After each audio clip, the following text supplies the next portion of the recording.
Nouveau numéro de Reporter, le magazine de grands reportages de la rédaction de France 24. Direction l'Arménie, où les frontières du pays sont dans plusieurs régions menacées, voire carrément redessinées. À la manœuvre, son voisin, l'Azerbaïdjan, victorieux dans le Haut-Karabakh à l'automne dernier. Sur place, les villageois arméniens subissent déjà les conséquences avec littéralement un grignotage de leur territoire. Ashreen Verdian, bonjour. Bonjour. Vous revenez de cette zone où les problèmes frontaliers se multiplient, une situation qui est directement liée à la guerre éclair menée par l'Azerbaïdjan dans le Haut-Karabakh et remportée par l'Azerbaïdjan il y a tout juste un an, en 44 jours. Oui, effectivement, Antoine, c'est le résultat direct de la défaite des forces arméniennes dans le Haut-Karabakh. Ils y ont perdu, les Arméniens, non seulement la partie sud de ce qu'on appelle la République autoproclamée du Haut-Karabakh, mais aussi les 7 districts tout autour du Haut-Karabakh. Résultat, l'Azerbaïdjan est arrivé aux frontières de l'Arménie et sur cette frontière de l'Arménie, désormais, les soldats azerbaïdjanais font face aux Arméniens. Il y a de très nombreux incidents frontaliers sur place que subissent effectivement les villageois de ces villages frontaliers. Les soldats azerbaïdjanais ont tué de nombreux soldats arméniens, en ont enlevé d'autres, tirent parfois sur des maisons de civils, créent des incendies volontaires également sur les pâturages autour de ces villages. Donc effectivement, la vie sur place est devenue extrêmement difficile. Avec des villages parfois coupés en deux, c'est ce qu'on va découvrir dans le reportage que vous avez tourné donc en Arménie avec Abdallah Malkaoui et Luc Schrago, puis on vous retrouve juste après. Shurnur, dans le Syunik, au sud de l'Arménie. À l'entrée du village, un panneau écrit en azéri souhaite la bienvenue aux visiteurs. Sur cette route, le côté gauche est contrôlé par l'Azerbaïdjan, le côté droit par l'Arménie. Au milieu, des soldats russes font office de médiateurs. Une situation qui plonge les villageois arméniens dans le désarroi.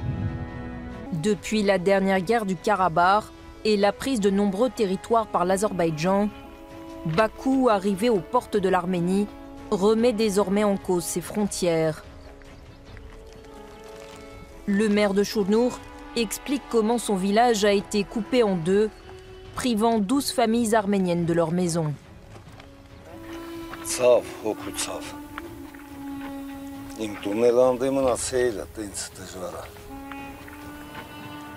Une nouvelle frontière de facto lui a été imposée, tracée de manière unilatérale par l'Azerbaïdjan.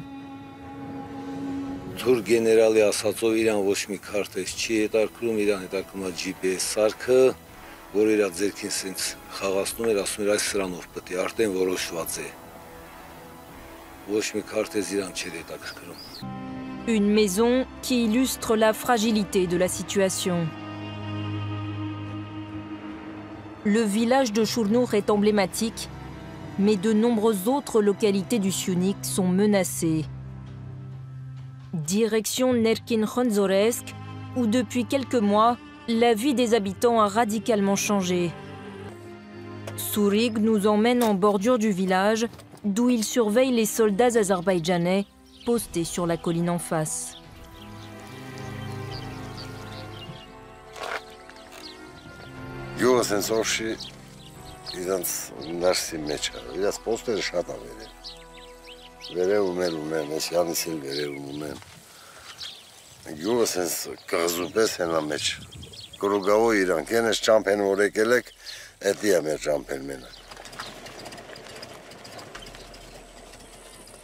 Conséquence de la présence azerbaïdjanaise, la perte de nombreuses terres cultivables, de pâturages et de têtes de bétail qui passent accidentellement côté adverse.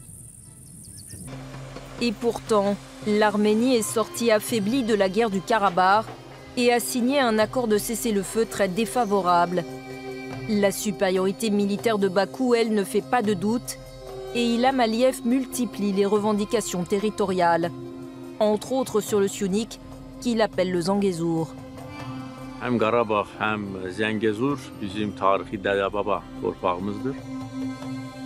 Depuis mai, l'Azerbaïdjan multiplie les incursions en territoire arménien. Objectif, faire pression pour obtenir des concessions de Yerevan. Notamment la mise en œuvre d'un corridor qui relierait l'Azerbaïdjan à son territoire du Nakhitchevan et donc à la Turquie. On retrouve en plateau Ashreen Verdian. Ashreen, pourquoi l'Azerbaïdjan mène-t-elle cette politique de grignotage de territoire qu'on a vu dans votre reportage dans ces différents villages?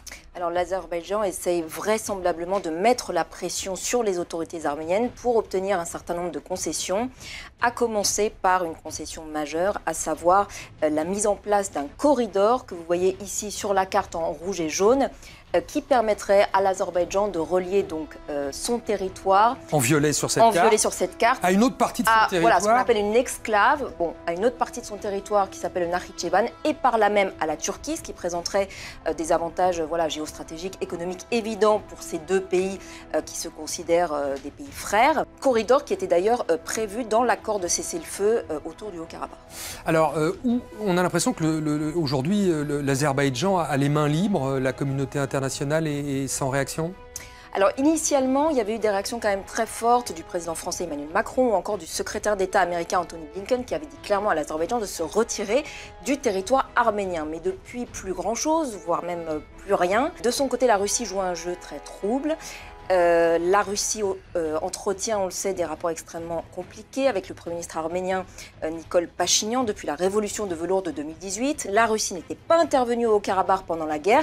Et aujourd'hui, oui, les soldats russes sont présents notamment dans cette région arménienne du Syunik, mais ils sont plus là pour éviter, disons, toute escalade, nouvelle escalade entre l'Arménie et l'Azerbaïdjan, plus que pour protéger véritablement les frontières de l'Arménie. Et du coup, l'Azerbaïdjan en profite effectivement pour grignoter les frontières arméniennes sur plusieurs endroits, ce qui crée évidemment beaucoup d'anxiété chez la population arménienne de ces villages frontaliers. On va d'ailleurs écouter une villageoise qu'on a interrogée.